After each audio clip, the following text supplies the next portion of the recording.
বন্ধুরা, তোমরা কেমন আছো? আশা করি ভালো আছো। তো আমি আজকে আর একটা নতুন ব্লগ নিয়ে চলে এলাম। আজ আমাদের বিবাহবার্ষিকী, 22তম বিবাহবার্ষিকী। তো মন্দির যাব পুজো দিতে। তো চলো আজকে কিছুটা সময় তোমাদের সাথে থাকবো। মন্দির যাব, পুজো দিয়ে আসবো। বাবা লোকনাথ মন্দির যাব, আমাদের এখানে আছে নিয়ামতপুরে। তো চলো তাহলে সাজগোজ করে নিই। এই দেখো শাড়ি বার করেছি, তো তাড়াতাড়ি ঝটপট সাজগোজ করে নিই, তারপর তোমাদের কাছে আবার আসছি। দেখো আমি রেডি হয়ে গেছি।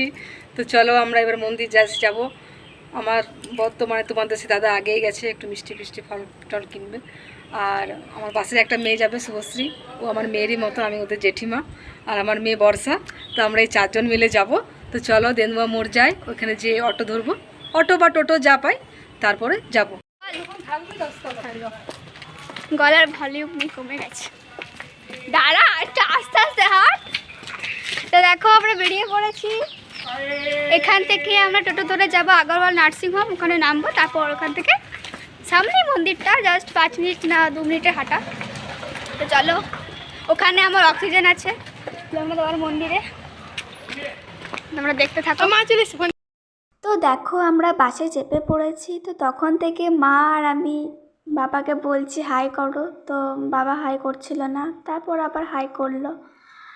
আর এই দেখো শুভশ্রী আর আমি এই সিটে বসে আছি।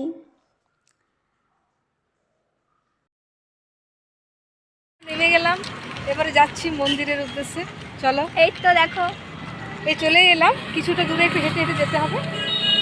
তো চলো, তোমাদের দাদা আগে যাচ্ছে, তারপরে শুভশ্রী আর বর্ষার আমি একসাথে। তো চলো, এই চলে এলাম বাবা লোকনাথের মন্দির। আমরা অনেক ভক্ত বাবা লোকনাথের। তো তাই কিছু কোনো ওকেশন হলে এই বাবা লোকনাথের মন্দিরে পুজো দিতে আসে। চলো। তো জায়গাটার নাম হয়তো তোমরা সবাই জানো যে নিয়ামতপুর, যারা আমার আগের চ্যানেলে ব্লগটা দেখেছো। তো দিদি আসেনি, দিদিকে খুবই মিস করছি। তো এবারে মা, আমি, বাবা আর শুভশ্রী এলাম। এই মন্দিরে আসতে খুবই ভালো লাগে, মনে বারবার আসি। আর এলে পরে যেতে ইচ্ছে করে না, যে থেকে যাই। আর প্রথমত এখানে ক্যামেরা একদমই অ্যালাউ নেই, বাট তাও তোমাদের জন্য কিছু কিছু ক্লিপস নিয়েছি। আর মন্দিরে এসে দেখি যে পুজো এখনও হয়নি। আমি ঠাকুরমশাইকে জিজ্ঞেস করলাম যে কটার সময় পুজো হবে, তখন ঠাকুরমশাই বললো যে 11টার সময়। আগে যখন আমরা আসতাম তখন 9:30টার ভিতরে পুজো কমপ্লিট হয়ে যেত, মন্দিরের গেট পড়ে যেত।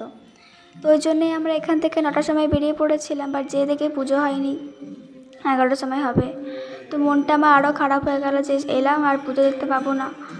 আর তাতেও বাবার স্নান করাটা দেখলাম, কিন্তু পুজোটা দেখতে পারলাম না। তো আমরা যেটা মিষ্টি ফুল নিয়ে গেছিলাম, তো ঠাকুরমশাই ঠেকিয়ে পড়ে, বাবার পায়ে ঠেকিয়ে পড়ে আমাদেরকে দিয়ে দিল যে আমরা চলে যাব। আর প্রসাদ খেলাম। মন্দিরটা খুবই সুন্দর। তো দেখো বাবা স্নান করা হয়ে গেল, এখন বাবাকে সাজাচ্ছে। তো কী সুন্দর লাগছে দেখতে।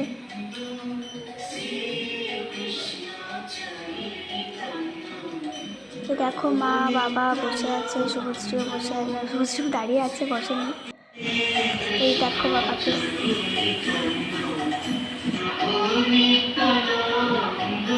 জয় বাবা লোকনাথ। এবার বাড়ি যাচ্ছি, চলো।